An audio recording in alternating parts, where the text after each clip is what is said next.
Dan kemarin kan gue sempat ngomong sama Ko Edwin, harga si Ryzen gitu, misalnya mau buyout itu sekarang udah di kepala 50M. Kata Coach Starless kayak gue nggak tahu ini bercanda apa gimana gitu kan, 50M. Lu bayangin aja. Worth-nya lu narik Microboy segala macam itu, is it actually that worth it buat lu nge-spend duit misalnya buat gajinya dia puluhan juta atau bahkan even ratusan juta? Gue nggak mikir. Tapi yang ke blow up ke media, ke blow up di media dari kedua belah pihak, memang mereka menyebutkannya secara free transfer. Cuman gue nggak tahu di belakang.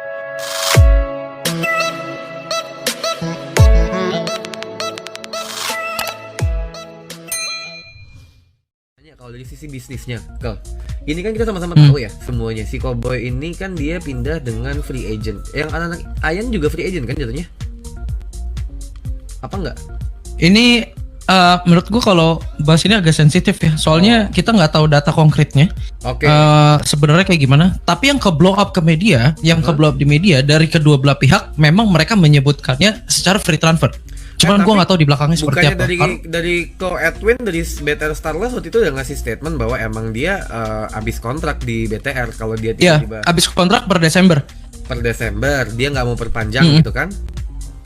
Berarti ya mungkin kalau nggak salah waktu itu Ko Edwin udah free transfer. Anggaplah oke deh kita lepas dari situ.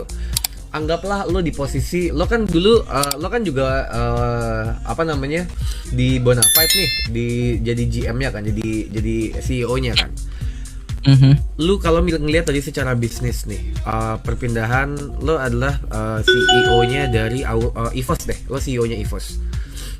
Lo ngelihat dari secara bisnis, worth-nya lo narik Microboy segala macam itu, is it actually that worth it buat lo nge-spend duit misalnya buat gajinya dia puluhan juta atau bahkan even ratusan juta? Gue nggak mikir. Lo nggak mikir? Secara ya, Microboy itu ex BTR, di mana di scene kompetitif PUBG M, siapa yang nggak tahu BTR? Around the world lo kita bicara ya. Ini udah pemain sekelas internasional. Kayak istilahnya gue beli Shroud buat ke tim gue. Ini udah gue boleh hampir menyamakan Microboy dengan kesetaraan itu, tapi cuman beda game aja gitu loh. Iya benar-benar. Yang gue lihat, yang pasti gue lihat dari achievementnya dan usersnya. Kalau kita ngelihat dari segi bisnis, ya dari users fanbase-nya Microboy dan segala macam, itu yang pasti jadi penilaian khusus buat gue. Si Microboy selain bisa bawa achievement ke tim gue dan segala macam, misalkan gue EVOS gitu ya. Si Microboy bisa bawa engagement apa ke impact engagementnya dan segala macamnya, dan ini akan berpengaruh nanti ke depannya buat sponsor, buat dan yang lain-lain. Mungkin EVOS sekarang yang dilihat, mungkin pihak sponsor sekarang mau melihat EVOS sekarang menurut gua kayak melihatnya dari sisi divisi Mobile Legends yang begitu besar dan talent-talentnya talent-talentnya EVOS yang namanya luar biasa. Iya, EVOS Free Fire lebih gede daripada Mobile Legends loh, fanbase-nya. Gila loh. Iya, nah dan Free Fire-nya. PUBG M-nya kan kalah kan sama BTR. Kalau kita bicara engagement ya dari data, based by data, secara BTR tuh megang nomor 1, walaupun overall tetap EVOS yang nomor 1 dari followers dan segala macam. Betul dong? Betul. Nah momen ini, jadi kalau gue bilang ya memang EVOS ini pengen ngebalance nih. Mobile Legend dia tinggi, ya Free Fire dia tinggi, PUBG M-nya tinggi. Gimana caranya? Key-nya di mana nih? Gue dapat momen Microboy. Oh, Microboy request apa? Gaji, misalkan gaji sekian. Mereka pasti, kita yang di EVOS udah pasti punya perhitungan, Li. Dari usersnya dia, nanti dari sisi engagementnya apa yang bisa gue kulik dari Microboy. Intinya kan win-win solution antara company dan si pihak player atau talent. Dan biasanya yang setahu gue, pro player yang masuk ke satu tim itu nanti kan akan dikontrak secara pro player dan talent di tim tersebut. Gitu loh. Jadi sponsor yang tadinya yang sponsor yang tertarik di scene PUBG M, ya, yang cuman mau ke scene PUBG M, sekarang udah mulai ngeliat EVOS dengan usersnya yang begitu tinggi. Sekarang mereka kayak EVOS nih nambahin senjata gitu loh. Gue nambahin senjata buat gue bahan jualan gue. Kalau di divisi PUBG M gue sekarang udah ada Microboy, Redfest dan lain-lain. Line up gue kuat di PUBG M. Jadi menurut gue EVOS sih cuan sisi sih sampai kalau misalkan dapat ini free transfer, sumpah. Suara lo hilang. Sangat-sangat cuan banget ya. Even kalau misalnya gajinya Microboy misalnya 200 juta sebulan gitu misalnya ya. Let's say dia bakal di EVOS for the next 2 years aja. Itu mungkin dia keluar duit lebih dari let's say 6M cuma buat gajinya si Cowboy doang. itu pasti bakal lebih murah ketimbang dia ngambil buyout clause dari BTR ya nggak sih menurut lo? Dan kemarin kan gue sempat ngomong sama Ko Edwin, harga si Ryzen gitu, misalnya mau buyout itu sekarang udah di kepala 50M. Kata Coach Starless kayak gue nggak tahu ini bercanda apa gimana gitu kan, 50M. Lu bayangin aja. Menurut gue ya, karena apa namanya?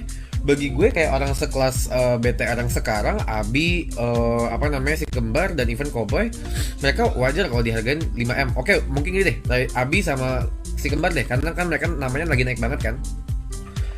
Buat di harga 50M menurut gue sangat wajar ya, karena dia bisa memberikan both prestasi dan juga exposure yang gila-gilaan. Let's say sebuah tim itu bisa menahan si 3 orang ini, BTR bisa menahan 3 orang ini for the next 2 years saja kayak dari kemarin.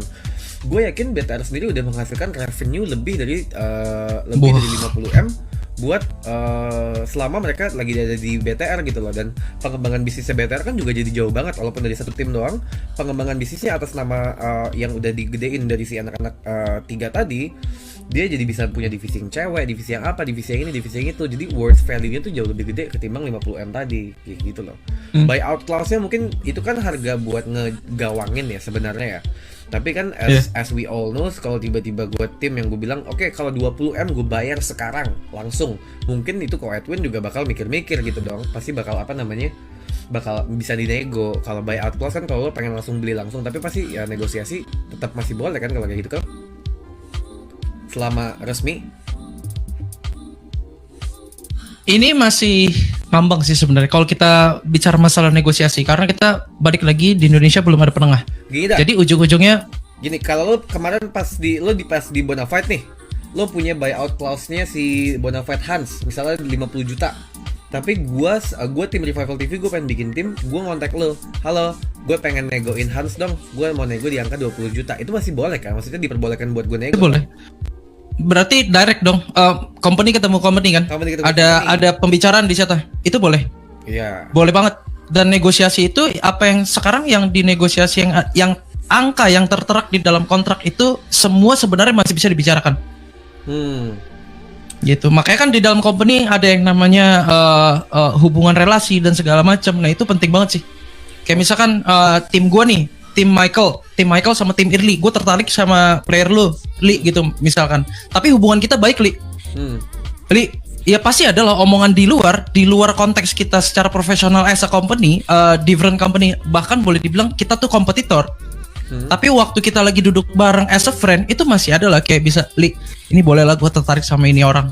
Kayak ini kan harganya berapa? Boleh lah sama gue kayak gini. Itu udah sifatnya udah ke friendship dan segala macam. Nah itu menurut gue ada faktor-faktor yang bisa mempengaruhi harga itu bisa turun. Oke. Gitu. Oke. Terus kalau menurut gue kalau yang tadi lu bilang EVOS dan segala macam yang Microboy, BTR bisa sebesar ini. Menurut gue momen BTR sponsor yang datang kepada BTR dan segala macam ini as my perspective ya. Maaf kalau misalkan gue salah, gue bukan yang mau tahu dan segala macam.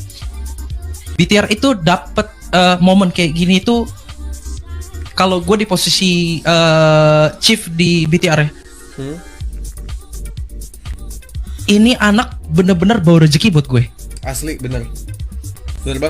Luxi Ryzen, tim PUBG M yang gue create dari 2018 ini yang ngeboosting company gue sampai hari ini. Betul. Dan menurut gue, pandangan gue pribadi, selain tim ML-nya ya, tim ML itu juga pasti punya andil di situ. Jadi kalau dari mata gue as a sponsor, misalkan gue as a sponsor, gue punya brand, gue mau naruh duit, in charge duit untuk nge-branding brand gue ke BTR, itu yang gue lihat pasti BTR-nya. Betul. Dan tidak dipungkiri dari Ryzen, Luxi, lo lihat usersnya sekarang berapa, followersnya dia berapa. Dia baru muncul di Nimo sehari aja langsung boom meledak semua di Nimo gitu loh. Jadi impactnya ini anak udah luar biasa. Dan menurut gua BTR, RRQ dan EVOS ya, mereka bukan create pro player. Lo pahamin ya, mereka bukan create pro player, they are create legend. Ya, oke. Kita you know? bisa di RRQ, di RRQ ada Lemon. Di EVOS itu pernah ada Just No Limit, Koyur, Donkey dan segala macam, Emperor dan segala macam. They create legend gitu loh. Dan di BTR boleh gue bilang gue boleh samakan sama kayak ini orang lah gitu loh. Kalau tim lain yang di scene PUBG M, lo paham konsepnya judi gak? Gimana? Sekarang gue tanya lo, kenapa lo main judi? Oh, mau dapat duit cepet. Dapat duit cepet. Oke, biasanya win or lose, right? Iya betul. Dan kebanyakan kita lose. Sekarang tapi ada satu endorfin yang bikin balik lagi lo main judi. Why? Bukan buat ngincar menang, Li. Iya, Kita betul. itu main judi. Ini menurut gue kayak kita main judi itu karena gue mau balikin kalah gue yang kemarin. Iya benar. Ya sih, Iya. it's same gitu. Ini sama kayak di scene e-sport. Kita teman-teman kita yang banyak banget duitnya, ya berasa gue punya capital, gue punya duit, gue bisa ngalahin BTR. Tapi momen ini, lah sekarang BTR ini udah jadi bandar. Iya benar. They create, ya. Benar. Mereka bikin tim-tim untuk nyaingin BTR dan segala macam yang ujung-ujungnya rombak.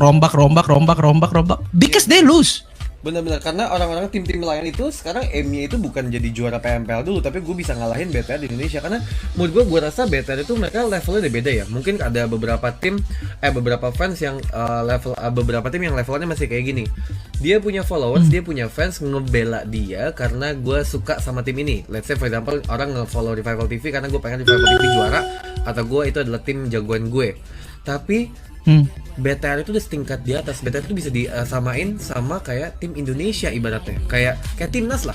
Lo suka Persija, lo suka Persib, lo suka Persebaya misalnya.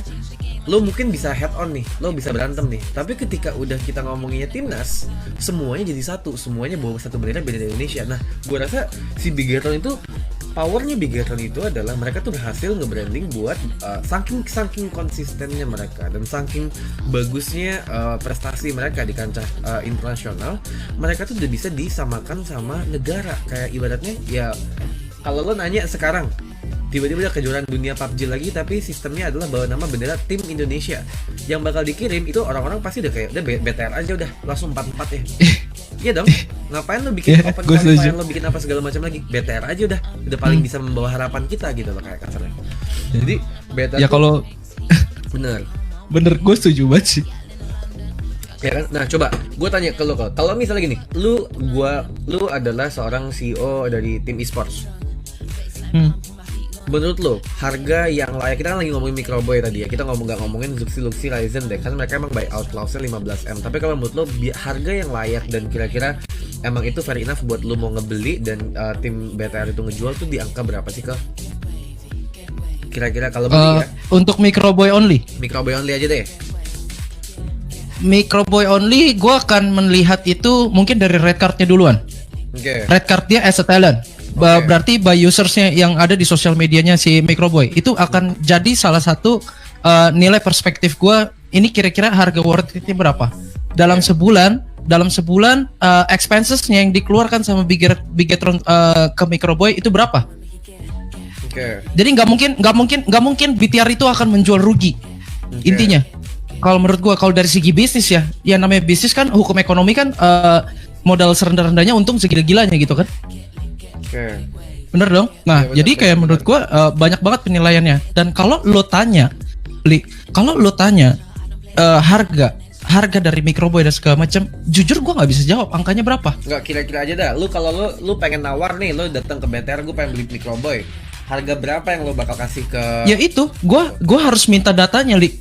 Dan lo harus kasih lihat ke gua datanya. Dan dia mau nggak setransparan itu? Gitu loh. Jadi gue nggak mau mentang-mentang gue punya duit, gue bawa duit sekoper gitu ke BTR, gue mau beli player lu siapa? Asumsi lah, maksudnya coba lo kira-kira nih, maksud gue coba aja lo kasih angka gitu, kira-kira berapa sih yang layak? Apakah kalau bisa gue bilang 30M, lo kira-kira 30M buat Cowboy bagi lo tuh apakah itu angka yang worth it atau enggak? Lo kira-kira bakal bayar atau enggak? Atau misalnya kalau tiba-tiba gue bilang Cowboy 500 juta, lo langsung tutup mata dong pasti, gitu kan? Yoi. Nah, tapi kira-kira lu bakal kira-kira estimasi aja. Kalau lu tahu nih misalnya, oh kira-kira nih tim bakal ngebayar si kembar tuh kurang lebih 50M satu orang. Berarti Cowboy itu mungkin 20M atau 25M. Coba, kira-kira lu berapa? Cowboy itu udah jalan 2 tahun ya, hampir 2 tahun ya kalau nggak salah di BTR ya. Iya. Kayaknya baru 1,5 tahun deh, nggak nyampe 2 tahun sih harusnya. Jalan, iya lagi ongoing 2 tahun. Oh iya. Berjalan ke 2 tahun kan. Hitung sponsor juga nggak yang udah dikeluarin? Ambil hitung sponsor yang udah dikeluarin, ya probably boleh.